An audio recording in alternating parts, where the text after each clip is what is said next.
Good morning, ladies and gentlemen. I thought that before we begin our discussion, I should just give you a little summary of the main points of what we're going to talk about this morning.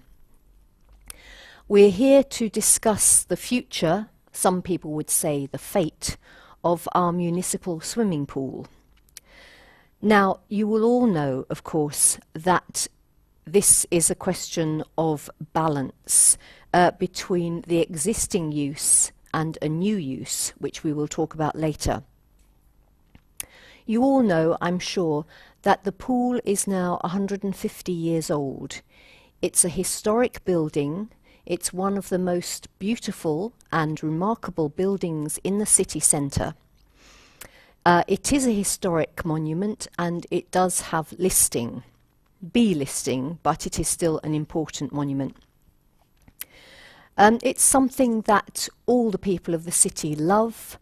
Even those who don't go there often know where it is, and it's a part of our local culture. Now, as you know, there has been a suggestion that the facilities will be recreated in some way. At the moment, we have 4 facilities.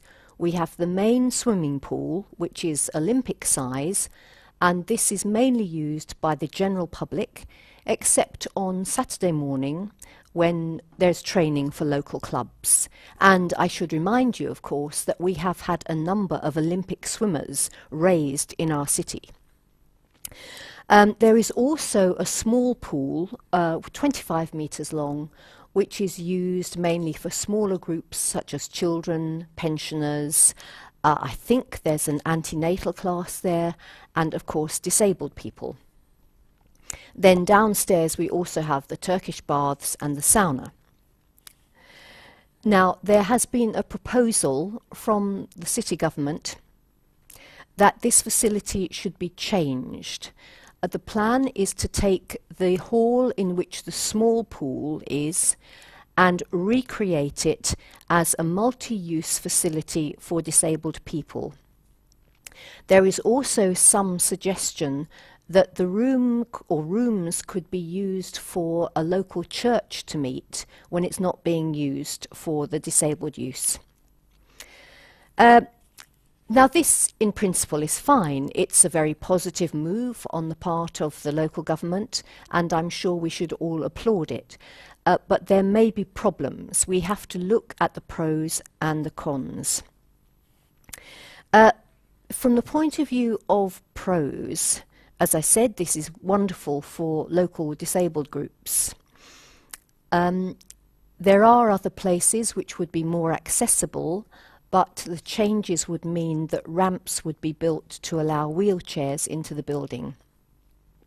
I have to remind you that at the moment, everyone who gains access to the building has to go up a flight of 6 steps. And then, of course, when you go through the changing rooms, you have to go down steps again. So at the moment, it is not suitable for wheelchair use. I'm afraid those are the only pros I can think of, but there are a number of cons. First of all, this beautiful historic building will be changed beyond recognition. Of course, the facade will remain the same, but such major alterations would have to be made to the interior that we would simply not recognise it afterwards. The cost will be something like £50 million. Of course, the local city government is not going to pay for it. It's going to be a private developer. And this is the attraction. It does mean that the city will get, in the short term, a large sum of money which can be redeployed into other leisure areas. We will not only lose our beautiful interior, there are also problems in the area with parking. Now, as you know, the street outside is very narrow. At the moment, we have double yellow lines. Disabled people need immediate access. They don't want to have to trundle wheelchairs halfway along the street to get in. They need to be able to park outside. At the moment, the nearest parking is in Percy Street, which is approximately 250 metres away. and it's quite a narrow road. So there's no parking. We have a metro, we have bus services, but the nearest bus stop, again, is a long way away. All our buses now cater for wheelchairs and baby buggies and so on, but there is simply nowhere near for a bus to stop. The metro also now caters for the disabled and for wheelchairs, but the metro station is more than 300 metres away. So there are, in fact, probably about 4 arguments against, and I think only 2 or 3 for. Now, as a current user and very regular user of the facility, I am very, very sad that this should happen. I do feel that there are alternatives.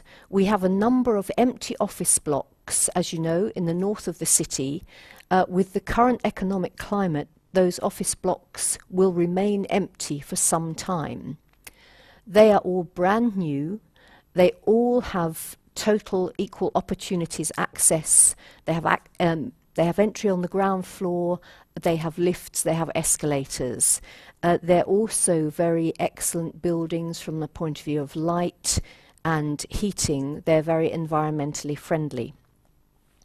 I would therefore suggest to the committee that we find some way of using these other buildings rather than using our wonderful city pool for this new venture. Thank you.